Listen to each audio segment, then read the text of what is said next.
Now let's see how to round up a number for a significance number in Excel. Let's assume in this particular question you want to round up this number for the nearest $10. So the formula that you can use, ceiling, open the brackets, select the number. Here I want to round it up to the nearest $10. I can type 10 and press enter. And likewise, if you want to round it up for the nearest $100, you can enter 100 and press enter. Here the number got rounded up to the nearest $100.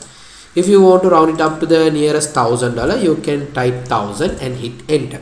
So the number got rounded up. So this is how you can use the ceiling function in order to round up a number for a significance number that you need. Now let's see how to round off a number in Excel.